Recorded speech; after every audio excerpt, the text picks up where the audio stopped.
For the first time since Melbourne back in April, I had the great pleasure of watching a Formula One Grand Prix live. Like live. Like I had to have a nap and stayed up until 3:30 in the morning kind of live. No avoiding the internet for the entirety of Monday, no jumping in the car, having my stereo randomly switch from Bluetooth to radio and the sports news happens to be on, and no accidentally swiping into the newsfeed of my phone only to see a high definition image of the podium. Live, uninterrupted, and completely unspoiled. And unlike the last time I experienced end of race stress and anxiety without a time delay, this one ended not with Carlos Sainz's voice thick with tears of frustration and misery, but the joy of one of the most well-deserved, hard-fought wins I have ever had the pleasure of watching. And now people are finally sitting up and asking, is Carlos Sainz actually good? Yeah, he is. And he always has been. I'm not going to go out on a very thin, unstable limb here and say that Sainz has been slept on entirely. I mean, there's plenty of videos out there discussing how underrated he is as a driver. But last night's Singapore Grand Prix highlighted a few things that have made more people sit up and take notice. First, the capacity Sainz has strategically. It might remind you of another driver from Spain. The way he knew going into the race that the key to winning was that initial backing up of the pack, the tyre preservation, keeping his cool and not letting the pressure from behind goad him into pushing too hard, maintaining a steady pace that was as slow as he could get away with. Then the way he took control of his delta to Lando in those closing laps to create that perfect little mini DRS train. That fine balance of keeping Lando far enough away so that he couldn't pass, but within the DRS range, was an absolutely masterful thing to watch. He kept focused and he stuck to that plan that he'd been developing throughout the race after that safety car when he lost that guaranteed buffer.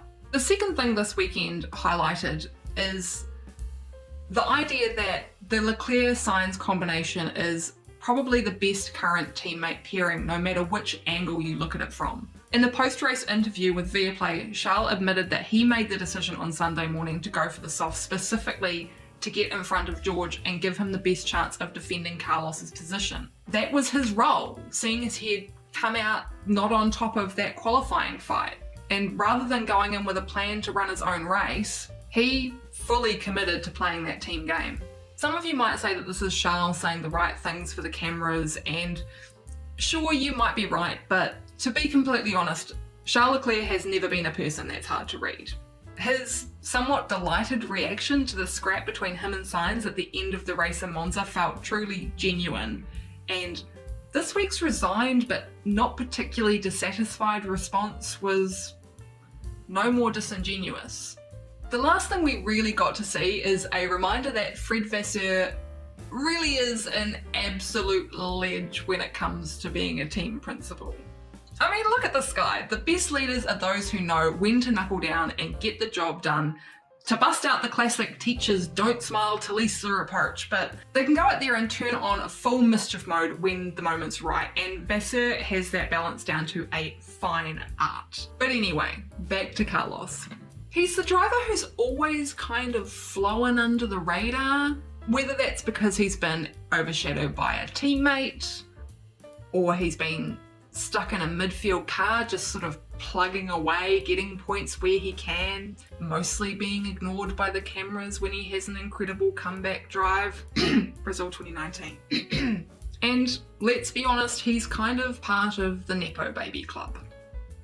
His first win at Silverstone 2022 will always be overshadowed by accusations of ignoring team orders and some questionable strategy decisions. Carlos Sainz is not the predestined, he is the backup plan. Singapore 2023 is the race that proved Carlos Sainz Jr., given the right car underneath him, is proper championship contender material. He has this just kind of composure and intelligence on the track that's pretty much the complete opposite of all of those no thoughts head empty memes. so funny. Anyway.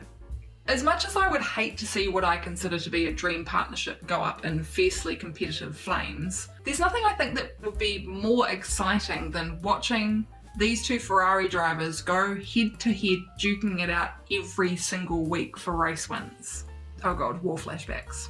The balance between Charles' more intuitive, undeniably talented, but sometimes reckless driving style that consistently pushes the limits of what the package has to give, with Carlos's steady, smart, strategic, but still occasionally on the edge approach, is not only a joy to watch when they're battling and working together on the track, but also an intriguing narrative to follow throughout the season. And I hope to see them with the cars that they deserve while they're both with Ferrari. In fact, I kind of can't believe that Sainz doesn't have a contract renewal yet. That's beside the point. They're fun, they're intensely competitive.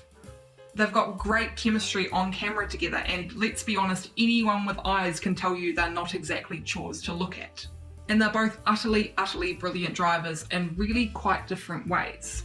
Speaking of brilliant, it would be choice if you could click that little like button and maybe give me a sub if you're having a good time watching. And if you've got any no thoughts head empty memes, just pop them down in the comments because I'd love to see them. Some might say that Lando is the reason that Carlos won this race, but even if Lando had pitted under that VSC and gone in for a fresh set of tyres at the same time as the Mercs, Charles still would have been there to play that wingman role. All it would have taken would have been for Carlos to slow down a little bit, get backed up until Charles was within the DRS range, and then it would have just been the same thing that played out, albeit with Mercedes having a couple of laps extra head start. But Charles is no slouch when it comes to defence. Maybe we could have had a Ferrari 1-2. Maybe George, no longer focused on Lando's gearbox when he bashed in the wall, wouldn't have put it in the barriers and it would have been Mercedes on the top step.